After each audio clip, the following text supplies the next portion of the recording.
the information that you put together over the years has been really great and helpful, and it's something that we reference quite often. And obviously, let people know that it came from your studies and whatnot. And I know you recently published the report called "The Buzz on Buzzwords," and you basically did an update on findings from 2015, the Buzzwords report back then. So, what did you find most significant about the change in buzzwords between 2015 and 2022? Knowing that what you said 2019, you start to see this.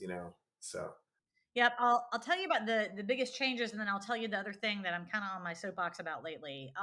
And first off, thanks for mentioning it, Tad. So much of our insights are available for free on our website, so people can download them anytime. I mean, there is some stuff that we sort of keep to ourselves to use with our clients, but we learned early on the more we can give this away and be helpful to people, the better it is for all of us. So we give a lot of stuff away, so feel free to download it. Okay, buzzwords. So the idea here is we test, I don't even remember how many, 15, 20 different words that get used a lot by corporate America as we talk about sustainability. So things like green, sustainable, recycling, recyclable, net zero, those kinds of things.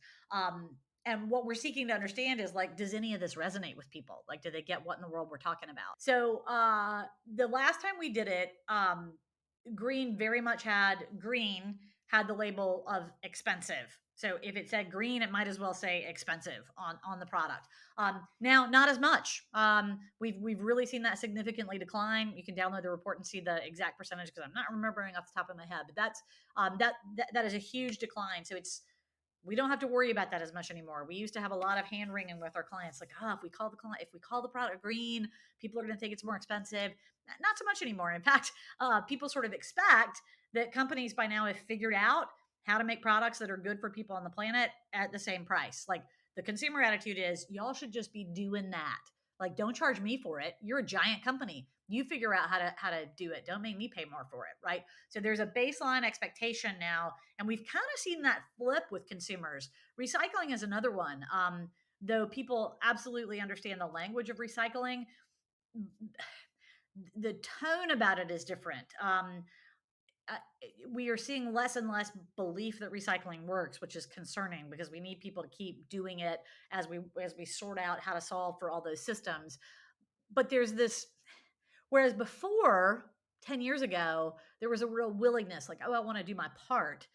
Now there's a bit of a minor backlash, like, wait a minute, why are you putting it on me? It's I didn't buy the package, I bought the product, you made me take the package. So, Mr. Manufacturer, Mr. Brand, Mr. Big Company, you need to take care of this. It's your responsibility to figure out how to make it properly be recycled or properly be composted. It shouldn't be on me.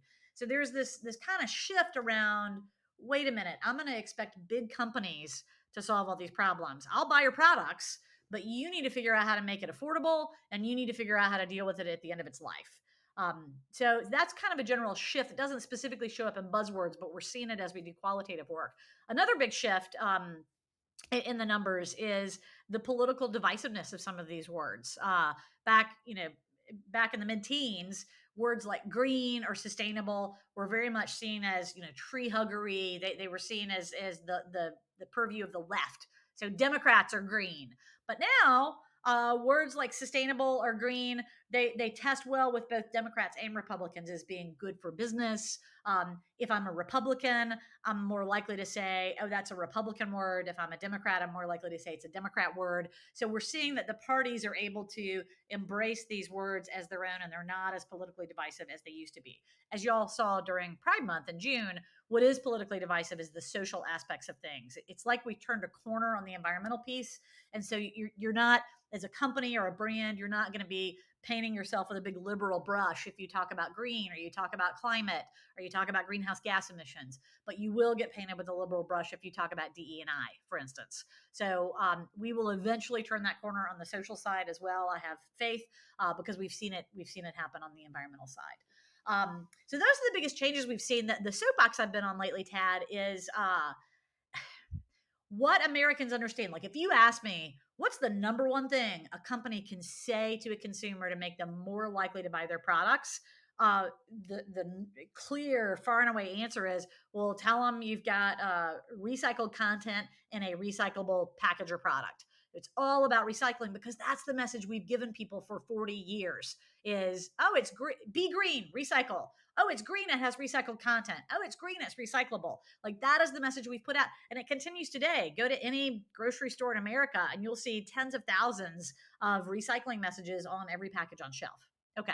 So what companies tend to do with that information is go, okay, well, we'll keep talking about recycling. And it's not that you shouldn't. You should keep doing that. If presuming it's actually true, keep doing that. But don't just do that. We have to start talking about climate. And what Buzzwords reveals is people may be a little bit more comfortable with words like greenhouse gas emissions or net zero or carbon footprint, but they still don't really get it. They don't get it nearly the way they get recycled content and recyclability. We have to help them get it because we need to start talking about this for two reasons. As I said earlier, companies are spending tons of money on this. You ought to get credit for it, but also it's all hands on deck, y'all. I mean, we need everybody working towards this goal. And there is a way in which for companies to only talk about recycling, it's like a doctor only talking to a cancer patient about taking vitamins. Vitamins are helpful, but they're not going to solve the cancer. And you know what? Recycling is helpful, but we can't recycle our way out of climate change. So we've got to talk about both. We've got to talk about recycling and recycled content, and we've got to talk about greenhouse gas emissions and reduction in environmental footprints. That we've got to be doing both. So companies have to get there, and we have to get people comfortable with the language, and we can. We've gotten people comfortable with all kinds of language related to our phones. So we can teach people new things. We just have to start doing it. Absolutely. I think that's some great points there. And, I definitely have seen as well that people really connect to that recycling thing. When we're working with companies and we're trying to get their employees to engage in the sustainability program, we usually start out, oh, let's get them all on reducing waste and recycling in the plants. And then suddenly everybody gets that. And then they start to think, oh, well, what else should we be getting? And it kind of drives the change that we're looking for. I think that's a really good point, Tad, that recycling can be your gateway into behavior change. Yep.